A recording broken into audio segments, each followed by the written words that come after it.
Hello everyone, welcome to Utkarsh classes. और इस class के अंदर हम लोग बात करने वाले हैं सबसे ज़्यादा न्यूज़ में रहने वाले चाइना ताइवान कॉन्फ्लिक्ट के बारे में। चाइना और ताइवान कॉन्फ्लिक्ट आखिर ये क्या है, ये हमें समझना होगा। हम लोग समझेंगे कि आखिर ये ताइवान है क्या, जिसे कि चाइना अपना मानता है पर ताइवान खुद को चाइना का नहीं मानता है। तो यहाँ पे टेरिटोरियल डिस्प्यूट है। टेरिटोरियल डिस्प्यूट कैसे, एक बार हम लोग जब हिस्ट्री पढ़ेंगे ना तो हमें समझ में आएगा कि आखिर ये चाइना ताइवान का डिस्प्यूट है क्या। तो शुरू करते हैं। The ongoing tension between China Taiwan and their effect on China US relation is an important discussion on the global forum. यहां पे चाइना ताइवान और यूएस तीनों का नाम आया है। आपको याद होगा कुछ टाइम पहले जो यूएस के हाउस की स्पीकर है नैन्सी पेलोसी, इन्होंने ताइवान विजिट किया। इन्होंने कहां पे विजिट किया? ताइवान विजिट किया। और ये ताइवान विजिट जो है वो बहुत सालों के बाद में यूएस के किसी बड़े डेलीगेट की विजिट थी। अब क्या दिक्कत आ गई इस विजिट से? चाइना जो है ना, चाइना ताइवान को अपना पार्ट मानता है। चाइना क्या करता है?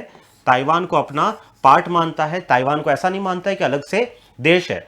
अब और इसका यह कहना है कि यूएस की जो स्पीकर हैं, हाउस यूएस के हाउस की स्पीकर जो हैं, तो उन्होंने क्या किया है? उन्होंने ताइवान जाके हमारी सोवरेनिटी को नकारा है।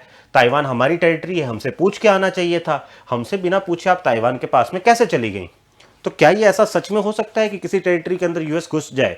बिल्कुल हो सकता है, क्योंकि यहां पे एक बहुत पुरानी कॉन्फ्लिक्ट है।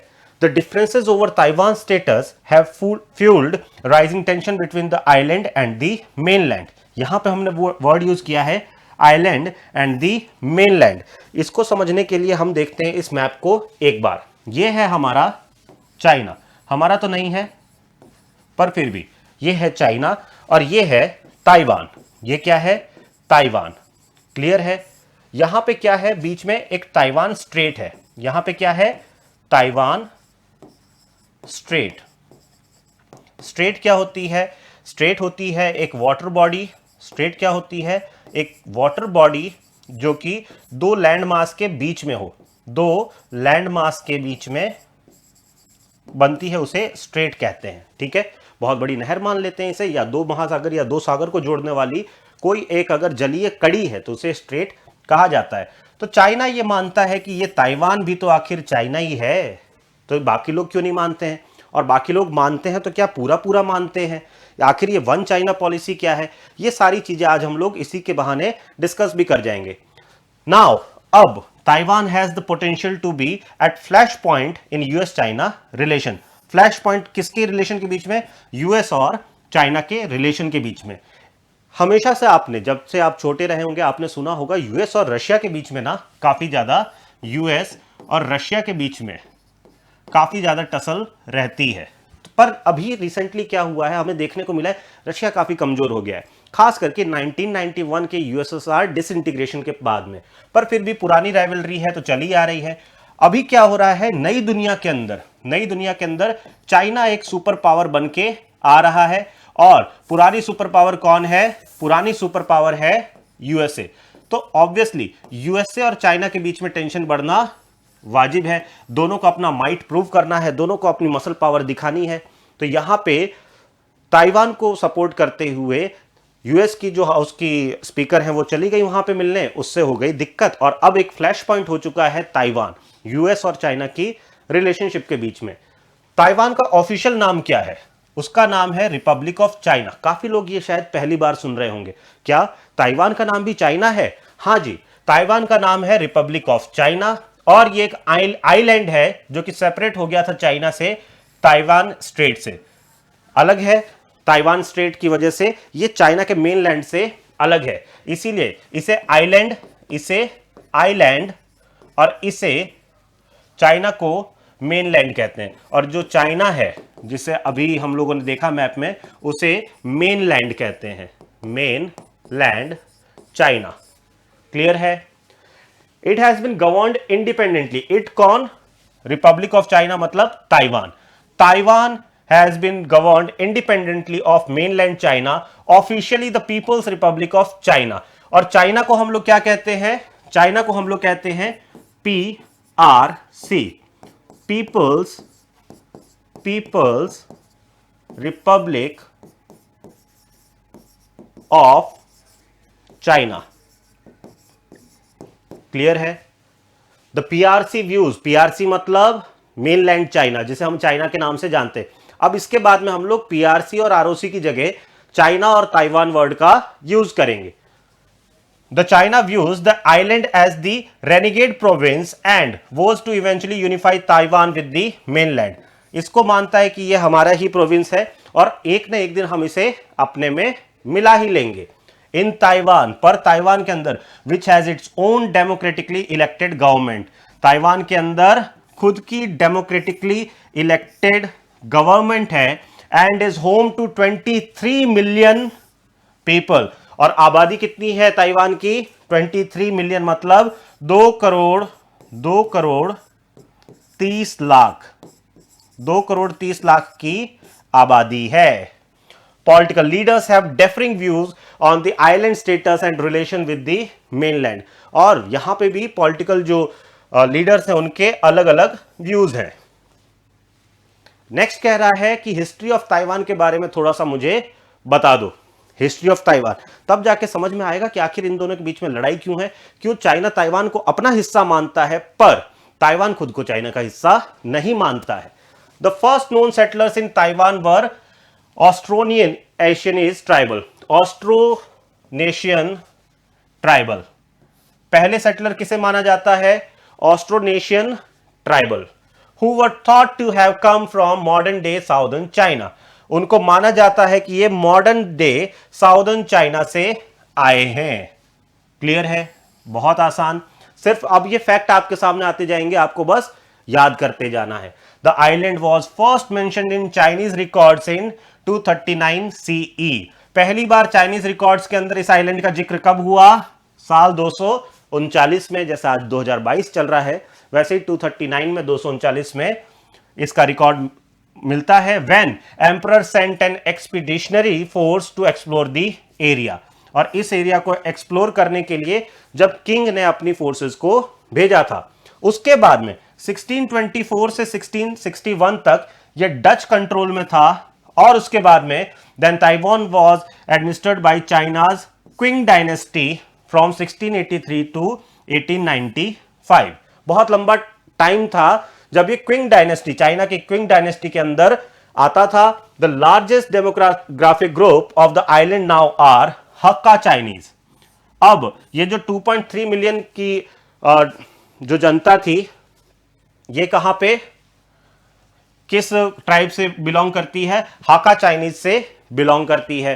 The Qing dynasty had to surrender Taiwan to Japan in 1895। और क्विंग डायनेस्टी ताइवान को हार जाती है किसके हाथों? जापान के हाथों 1895 में, after it lost in the first Sino Japanese war. जब ये पहली बार सीनो जापानीज वॉर में हार जाते हैं। पर सेकेंड वर्ल्ड वॉर के बाद में, after world war II, Japan surrendered and relinquished control of territory it had taken from China. पर सेकेंड वर्ल्ड वॉर के बाद में आपको याद होगा न्यूक्लियर बॉम्ब जो है वो जापान पे गिराया गया और फिर जापान ने उसके बाद में, सेकेंड वर्ल्ड वॉर के बाद में, जो ताइवान वाली जगह है वो चाइना को वापस से दे दी। ठीक है? अब उसके बाद में क्या हुआ? उसके बाद शुरू हुआ असली खेला। क्या होता है यहां पे? द रिपब्लिक ऑफ चाइना, मतलब Taiwan, which was one of the victors in the war, began ruling Taiwan with the consent of allies the US and the UK. उसके बाद में ताइवान की जो अभी वाली गवर्नमेंट है, रिपब्लिक ऑफ चाइना, ने ताइवान को रूल करना शुरू कर दिया। उनके अपने अलाइज यूके और यूएस से पूछ के। During civil war in China, Mao Zedong की जो कम्युनिस्ट आर्मी है उसने रीन को ले लिया और मेनलैंड चाइना जो है वहां पे हरा दिया। किसे हरा दिया? KMT, मतलब कुओमिंतांग। यहां पे एक वर्ड लिखा हुआ है, यहां पे KMT मतलब कुओमिंतांग। इसको शॉर्ट में हम लोग बोलेंगे KMT। कुओमिंतांग को हरा दिया और मेनलैंड चाइना से भगा दिया, साइड में ढकेल दिया। ठीक है? फिर उसके बाद में द रेमेंट्स ऑफ केएमटी, जो केएमटी के बचे हुए लोग थे, and their supporters fled to Taiwan in 1949। वो सब भाग के मेनलैंड चाइना से कहां पे आ गए? ताइवान में आ गए, और फिर ताइवान से ही अपनी गवर्नमेंट चलाने लगे। ठीक है, they established a government in exile in Taiwan which led the island for the 25 years. अगले 25 साल मतलब 1974 तक यही केएमटी के लोग ताइवान को चला रहे थे। The successors allowed more democratization over the years as the local protested against the authoritarian rule. अब इसके बाद में क्या हुआ? अथॉरिटेरियन से डेमोक्रेटिक रूल यहां पे आ गया धीमे धीमे। कौन आ गया? डेमोक्रेटिक रूल आ गया। धीमे धीमे आया पर एक साथ नहीं आया। अभी प्रेसिडेंट जो ली तेंग हुई थे, Lee Teng Hui, known as Taiwan father of democracy, इस टाइम में ली तेंग हुई, जिन्हें की फादर माना जाता है ताइवान की डेमोक्रेसी का, लेड कॉन्स्टिट्यूशनल चेंजेस। उन्होंने कुछ कॉन्स्टिट्यूशनल चेंजेस किए which eventually made way for the election of the island's first non-KMT president in 2000। KMT मतलब यही वाला कुओमिंतांग ही यहां पे अब तक राज कर रहा था, पर साल 2000 के अंदर KMT जो है वो अब यहां पे नहीं रूल कर रहा था। पहली बार नॉन KMT प्रेसिडेंट यहां पे इलेक्ट हुआ। The present day conflict arose out of the fact. अब प्रेजेंट डे कॉन्फ्लिक्ट की यहां पे बात हो रही है। The present day conflict arose out of the fact that the ROC government in exile at first claim to represent the whole of China. जो Taiwan के अंदर जो गवर्नमेंट थी वो क्या कहती थी शुरुआत में? कि हम चाइना हैं, हम पूरे के पूरे चाइना को रन कर रहे हैं, विच इज इंटेंडेड टू रीऑक्यूपाई, जो कि जिन्हें ढकेल के लास्ट में एक आइलैंड पे ले आया गया था मेनलैंड से हटा के। वो यहां से एग्जाइल में गवर्नमेंट चला रहे थे, यहां से एग्जाइल में गवर्नमेंट चला रहे थे। वो सपना देखते थे कि किसी दिन रीऑक्यूपाई करेंगे। क्या करेंगे? रीऑक्यूपाई करेंगे हम लोग मेनलैंड चाइना को, मेनलैंड चाइना को, या फिर इसे पीपल्स रिपब्लिक ऑफ चाइना, और इसे अब हम लोग कहते हैं रिपब्लिक ऑफ चाइना, मतलब ROC। चलिए, it held China seat on the United Nations security council. इसी के पास में, इसी ROC के पास में चाइना की सीट थी। UN के अंदर अगर चाइना माना जाता था तो ROC को ही माना जाता था। was recognized by many western nation as the only Chinese government, और काफी सारी वेस्टर्न नेशन थे इसी ROC को चाइनीज गवर्नमेंट मानते थे। पर फर्क आ गया। कब फर्क आ गया? 1970s के टाइम में। But by the 1970s some countries began to argue that the Taipei government, Taipei क्या है? ताइवान की कैपिटल। क्या है ताइवान की capital? Of Taiwan, capital of Taiwan.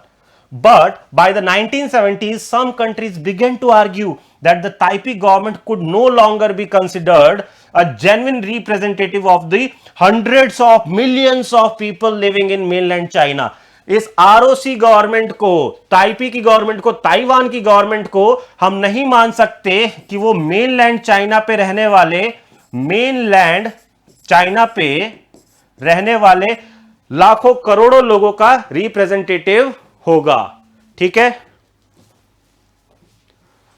Then in 1971, अगले ही साल, then in 1971 the UN switch diplomatic recognition to Beijing. अब अगले ही साल ताइपी से कहां आ गया? बीजिंग में आ गया diplomatic relation, and the ROC government was forced out, और ROC गवर्नमेंट को धक्के दे के बाहर निकाल दिया यूनाइटेड नेशन से। इन 1978, अगले 7 साल में China also began opening up its economy, और 1971 में ओपन मार्केट बन गया। क्या बन गया? ओपन मार्केट बन गया चाइना। यहां पे चाइना थोड़ा हमसे जीत गया इंडिया से। इंडिया ने कब चालू किया? 1991 में, और हमसे थोड़ा पहले चालू कर दिया चाइना ने, ठीक है। China also began opening up its economy, recognizing opportunities for trade, and the need to develop relation. Trade और रिलेशन की उसने अपॉर्चुनिटीज खोजनी शुरू कर दी। The US formally established diplomatic ties with Beijing in 1979। 1978 के अंदर अपनी मार्केट खोली, और यूएस को तो जहां मार्केट दिखता है, जहां पैसा दिखता है, यूएस ने बीजिंग मतलब पीपल्स रिपब्लिक ऑफ चाइना के साथ में अपना रिलेशन स्टैब्लिश कर लिया। इजी है। Since then, the number of countries that recognize the ROC government diplomatically has fallen drastically to about 15. अब करीब करीब 15 के आसपास लोग ही ROC मतलब ताइवान गवर्नमेंट को रिकॉग्नाइज करते हैं, सिर्फ और सिर्फ 15 के आसपास। एक बार यूएस चला गया तो यूएस के पीछे पीछे तो उस टाइम पूरी दुनिया चली जाती थी, आज भी चली जाती है। उस टाइम तो और ज्यादा भौकाल था यूएस का। तो अब सिर्फ 15 ही कंट्रीज ऐसी बची जो ताइवान को मानती थी मेनलैंड चाइना, बाकी सब की सब शिफ्ट हो गई थी जो अभी का चाइना है वहां पे। Now despite having all the characteristic of an independent state and political system that is distinct from China, Taiwan legal status remains unclear.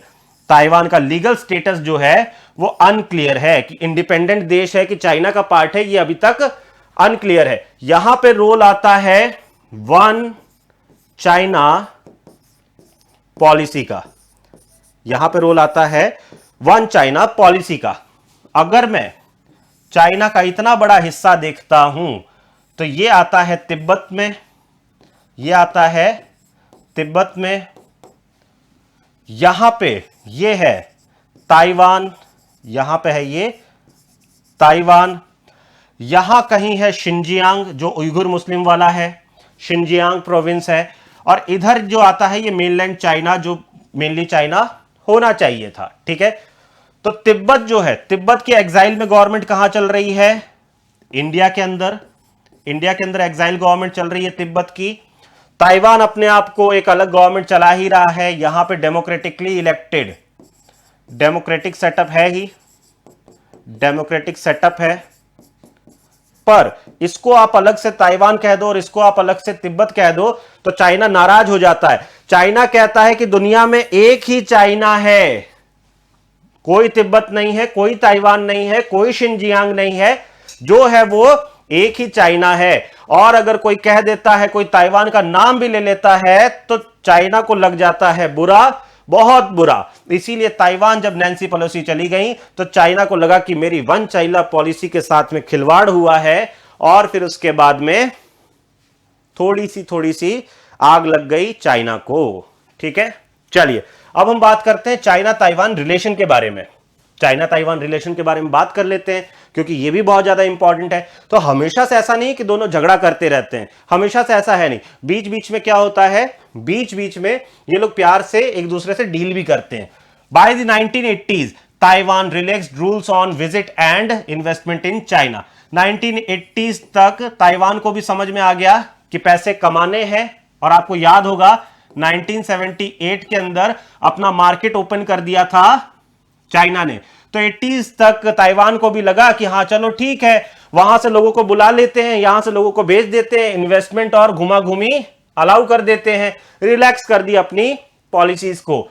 In 1991 it proclaimed that the war with the People's Republic of China was over, और 1991 में कहता है कि अब हमारी कोई लड़ाई नहीं है चाइना के साथ में, क्लियर है। पर China proposed the so called one country two system option.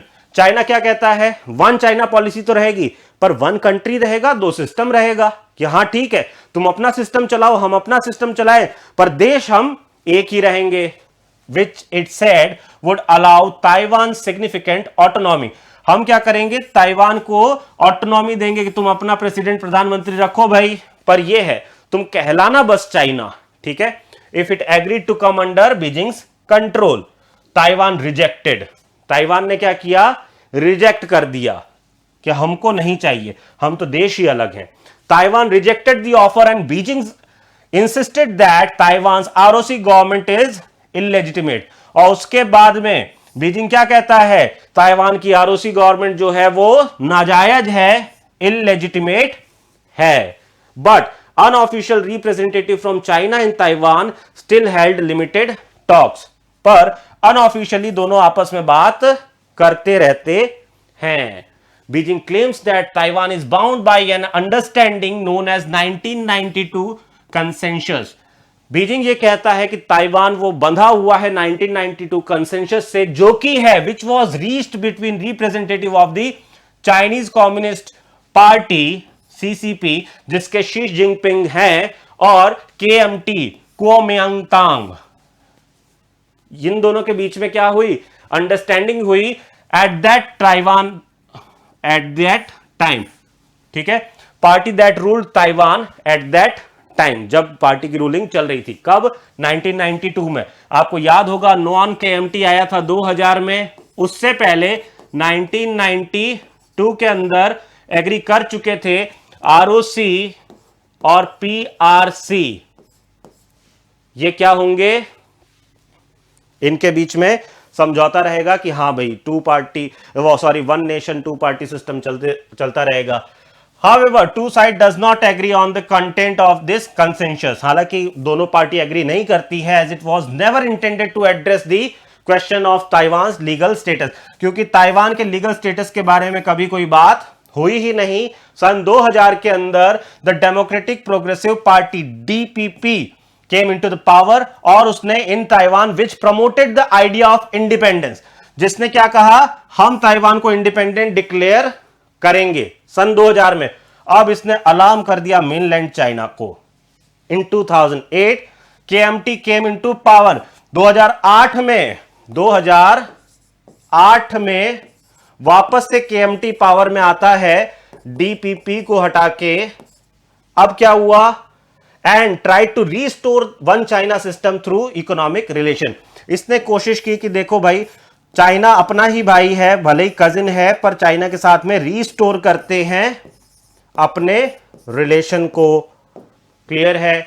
But in 2016 the current president of DPP, अभी के जो प्रेसिडेंट है डीपीपी के, came into power, hence reaffirming the idea of independence again. पर फिर से माचिस लगा दी, पटाखा फोड़ दिया। डीपीपी ने बोला कि हमको तो चाहिए इंडिपेंडेंस। और since 2018 Beijing had been putting pressure on international companies and forum to list Taiwan as part of China। अब 2018 से चाइना थोड़ा सा एग्रेसिव हो गया है, और वो कंपनीज और कंट्रीज को कह रहा है कि ताइवान को चाइना मानो। अपने डॉक्यूमेंट्स को ताइवान अलग से मत लिखो, ताइवान की जगह क्या लिखो, तुम लिखो चाइना, क्योंकि ताइवान भी तो चाइना ही है। By 2020 Hong Kong had seen months of protest, और 2020 के अंदर तो हांगकांग में भी प्रोटेस्ट शुरू हो गए, और against the governing influence of the mainland China on the island. पर बाद में उसी साल China's implemented national security law in Hong. National security law लागू कर दिया हांगकांग के अंदर, which was another sign of Beijing's assertion. Beijing को मतलब मेनलैंड चाइना को लगा कि भाई दिक्कत हो सकती है, तो वहां पे national security law in Hong लगा दिया। Economically the trade and investment between Taipei and Beijing have been increasing. हालांकि इनके बीच में ट्रेड तो बढ़ता है, कारण ताइपी मतलब ताइवान सेमीकंडक्टर का बेताज बादशाह है। किसका, सेमीकंडक्टर का बेताज बादशाह है, तो इसलिए ताइपी और बीजिंग के बीच में चलता तो रहता है काफी trade. This causes the Taiwanese to worry that their economy is now dependent on China. इसकी वजह से ऐसा लगता है कि उनकी इकोनॉमी जो है, ताइवान की इकोनॉमी जो है, वो चाइना के ऊपर डिपेंडेंट है। तो यही था इतिहास, यही थी प्रॉब्लम। और आपने देखा आरओसी पीआरसी क्या है, वन चाइना पॉलिसी क्या है। आई होप आपको इससे काफी कुछ क्लियर हुआ होगा, और आपके एग्जामिनेशन पॉइंट ऑफ व्यू के लिए भी इंपॉर्टेंट है। और अब जब आप न्यूज देखेंगे तो आपको ज्यादा समझ में आएगा, जब भी आप डिबेट सुनेंगे तो अब आपको ज्यादा समझ में आएगा। तो आई होप आपको ये वीडियो भी समझ में आई होगी। तो फिर आप कमेंट करके बताएं कि और किस टॉपिक के ऊपर आपको जानकारी चाहिए, हम आपके लिए लेके आएंगे। तब तक के लिए अपना ख्याल रखिए। जय हिंद, जय भारत।